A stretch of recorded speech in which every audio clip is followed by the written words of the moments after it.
എന്നാണ് വായനാ ദിനം ആചരിക്കുന്നത്? ജൂൺ 19.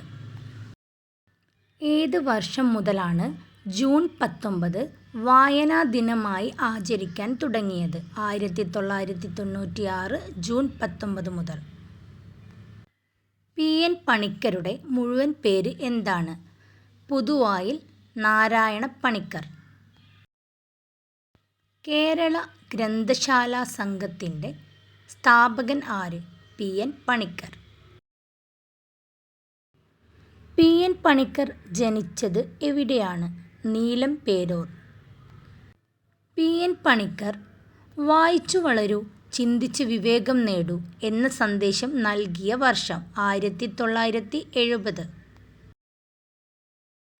പി.എൻ. പണിക്കരുടെ സ്മരണാർത്ഥം തപാൽ സ്റ്റാമ്പ് പുറത്തിറക്കിയ വർഷം? 2004. പി.എൻ. പണിക്കർ ആദ്യം ആരംഭിച്ച വായനശാലയുടെ പേര്? സനാതന ധർമ്മം വായനശാല.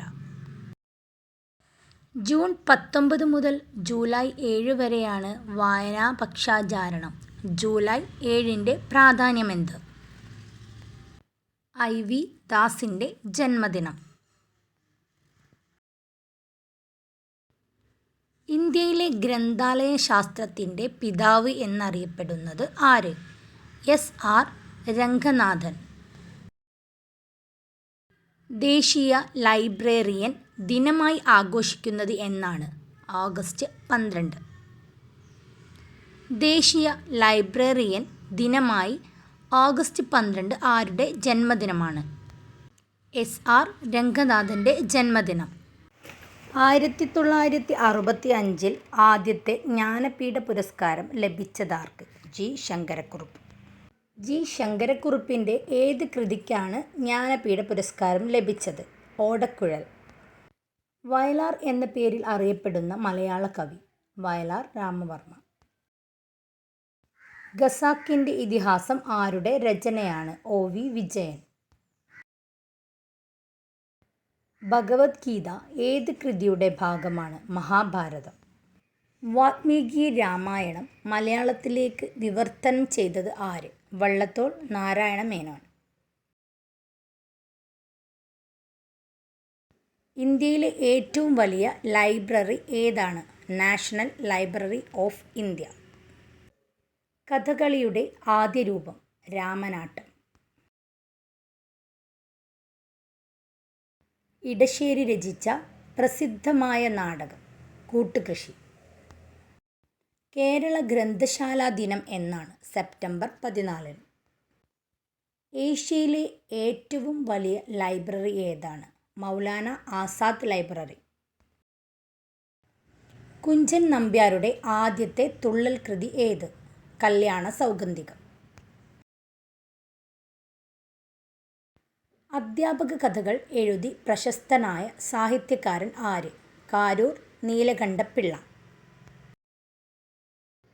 ഗാന്ധിയും ഗോഡ്സെയും എന്ന കവിത ആരുടേതാണ്?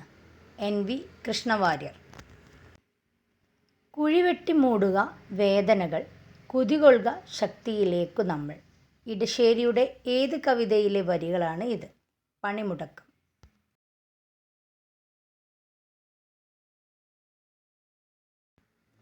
2020 ദേശീയ വായനാ ദിനത്തിൻ്റെ തീം എന്താണ്? വൈജ്ഞാനിക വികസനം, ഗവേഷണ നവീകരണം എന്നിവയ്ക്കുള്ള വായന. കുമാരനാശാൻ്റെ അവസാന കൃതി ഏത്? കരുണ. അരക്കവി എന്നറിയപ്പെടുന്നത് ആര്? പൂനം നമ്പൂതിരി. മലയാള സാഹിത്യത്തിലെ കാൽപ്പനിക കവി എന്നറിയപ്പെടുന്നത് ആര്? കുമാരനാശാൻ. ഇന്ത്യയിൽ ദേശീയ വായനാ ദിനം ആചരിക്കുന്നത് എന്നാണ്? ജൂൺ 19. മയൂര സന്ദേശം രചിച്ചത് ആര്? കേരളവർമ്മ വലിയ കോയിത്തമ്പുരാൻ. കേരളം വളരുന്നു എന്ന കവിത രചിച്ചത് ആര്? പാലാ നാരായണൻ നായർ. ഇന്ത്യയിലെ ആദ്യത്തെ ഡിജിറ്റൽ ലൈബ്രറി പഞ്ചായത്ത് ഏത്? മയ്യിൽ. കുമാരനാശാനെ വിപ്ലവത്തിൻ്റെ ശുക്രനക്ഷത്രം എന്ന് വിശേഷിപ്പിച്ചതാര്? ജോസഫ് മുണ്ടശ്ശേരി. മലയാളത്തിൻ്റെ ശാകുന്തളം എന്നറിയപ്പെടുന്ന കൃതി ഏത്? നളചരിതം, ആട്ടക്കഥ. ദേശീയ വായനാ മാസം ഏത്? മാർച്ച്. കേശവീയം എന്ന മഹാകാവ്യത്തിൻ്റെ രചയിതാവ്? കെ.സി. കേശവപിള്ള. വീണപൂവ് ആദ്യമായി പ്രസിദ്ധീകരിച്ച പത്രം ഏത്? മിതവാദി. കേരളത്തിലെ ഏറ്റവും കൂടുതൽ ഭാഷ സംസാരിക്കുന്ന ജില്ല ഏത്? കാസർഗോഡ്. എസ്.കെ. പൊറ്റക്കാടിന് ജ്ഞാനപീഠ പുരസ്കാരം ലഭിച്ച വർഷം ഏത്? 1980. ഭൂമിയുടെ അവകാശികൾ ആരുടെ രചനയാണ്? വൈക്കം മുഹമ്മദ് ബഷീർ. ഭരണഘടന എത്ര ഭാഷകളാണ് അംഗീകരിച്ചത്? 22. വായിച്ചാൽ വളരും, വായിച്ചില്ലെങ്കിലും വളരും, വായിച്ചാൽ വിളയും, വായിച്ചില്ലെങ്കിൽ വളയും. ആരുടെ വരികളാണ് ഇത്? കുഞ്ഞുണ്ണിമാഷ്. മലയാളത്തിലെ ആദ്യത്തെ ലക്ഷണമൊത്ത ആത്മകഥ ഏത്? എൻ്റെ നാടുകടത്തൽ. എൻ്റെ നാടുകടത്തൽ എന്ന ആത്മകഥ രചിച്ചതാര്? സ്വദേശാഭിമാനി കെ. രാമകൃഷ്ണപിള്ള. മലയാളത്തിലെ വിപ്ലവ കവി എന്നറിയപ്പെടുന്നത് ആര്? വയലാർ രാമവർമ്മ. മഹാകാവ്യം എഴുതാതെ മഹാകവി ആയത് ആര്? കുമാരനാശാൻ.